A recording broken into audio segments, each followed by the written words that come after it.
Rail line के लिए बड़ी उम्मीद लगाए हिमाचलियों के हाथ रेल बजट में एक बार फिर झुंझुना ही लगा है, या यूं कहें कि एक बार फिर हिमाचल के हाथ खाली रहे हैं। हैरान की बात तो यह है कि ये केंद्रीय वित्त राज्य मंत्री अनुराग ठाकुर का ड्रीम प्रोजेक्ट है और बजट में इसे मात्र 1000 रुपए ही मिले हैं, जिस पर अब कांग्रेस भी खूब चुटकियां ले रही है। मामले पर Congress social media chairman Abhishek Rana ने इसे प्रदेश के साथ मजाक बताया है। राणा का कहना है कि आज के समय में प्रदेश और खासकर हमीरपुर संसदीय क्षेत्र की जनता से भेदभाव किया जा रहा है, जिसे कतई सहन नहीं किया जाएगा। उन्होंने कहा कि बीजेपी ने वोट लेने को डबल इंजन की सरकार का नारा दिया था और सांसद को बड़ा मंत्रालय भी मिला है, लेकिन बावजूद इसके रेल लाइन के लिए मात्र 1000 रुपए बजट मिलना ऊंट के मुंह में जीरे के समान है। अभिषेक राणा ने केंद्र सरकार पर तंज कसते हुए कहा कि मंडी के लिए जब हजारों करोड़ों का एयरपोर्ट मंजूर हो सकता है, तो रेल लाइन के बारे में हमीरपुर की जनता से भेदभाव क्यों किया गया। देखिए, बहुत दुख की बात है। भारतीय जनता पार्टी ने शुरुआत में नारा दिया था कि आप हमें वोट दीजिए और डबल इंजन की सरकार बनाइए, डबल रफ्तार से काम होंगे। और उसके बाद हमें सौभाग्य प्राप्त हुआ हिमाचल के लोगों को कि कहीं ना कहीं बड़े बड़े नेता हिमाचल के जो हैं वो केंद्र में उनको स्थान मिला, चाहे वो राष्ट्रीय अध्यक्ष के तौर पे हो, वित्त मंत्रालय के तौर पे हो। और लोगों को आस थी कि कहीं ना कहीं बड़े बड़े प्रोजेक्ट, जो बड़ी बड़ी घोषणाएं की गई थी, रेलवे को लेकर की गई थी, वो शायद अब समय आ गया है कि वो अमल होगा, धरातल पर उतरेंगे ये सारे प्रोजेक्ट।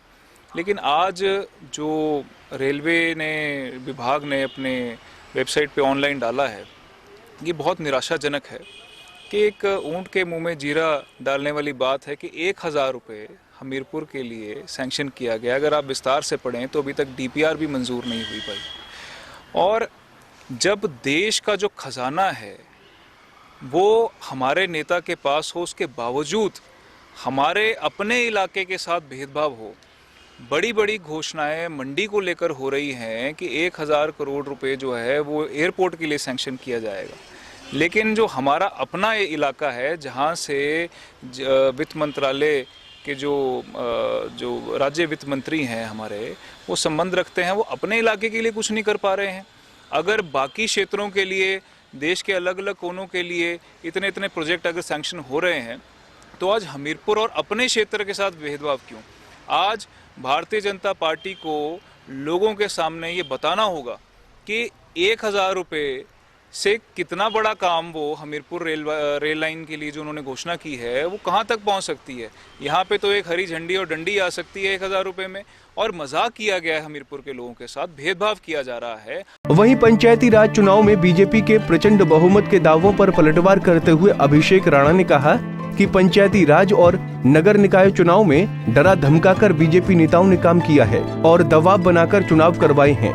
उन्होंने कहा कि आने वाले समय में जनता इन सब चीजों का बीजेपी को करारा जवाब देगी। राणा ने कहा कि जबरदस्ती से लोगों पर दबाव की राजनीति का आने वाले चुनाव में जनता मुंहतोड़ जवाब देगी।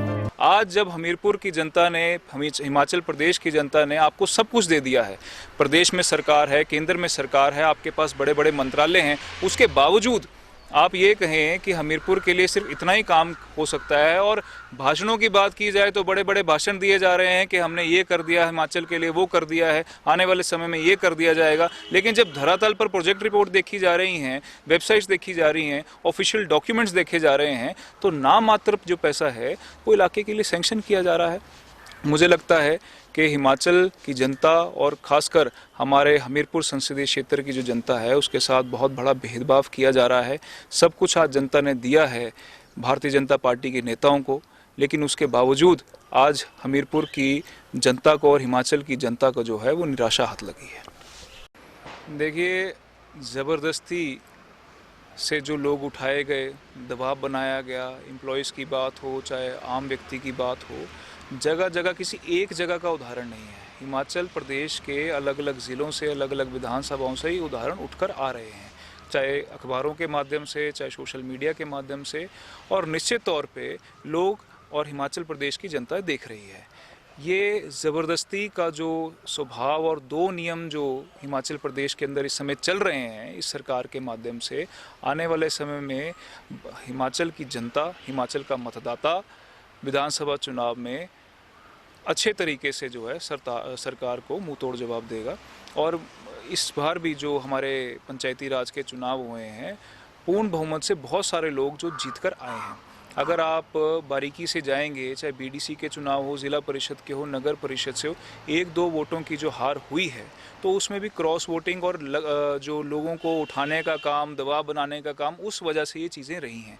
लेकिन अगर पूरे तरीके से मैप देखा जाए, आंकड़ा देखा जाए, तो कांग्रेस के ज़्यादातर लोग जो हैं प्रदेश में जीत कर आए हैं। वित्तीय वर्ष 2021 और 22 के लिए पेश किए गए यूनियन बजट में हिमाचल के हाथ खाली रहे हैं। जहां एक तरफ राजस्व घाटा अनुदान में भारी कटौती की गई है, वहीं रेलवे बजट में भी हिमाचल को कुछ नहीं दिया गया है। और ऐसे में केंद्र में हिमाचल से मंत्री और बीजेपी के अध्यक्ष होते हुए एक बार फिर प्रदेश के हाथ निराशा लगी है। पंजाब केसरी टीवी के लिए हमीरपुर से अरविंदर सिंह की रिपोर्ट।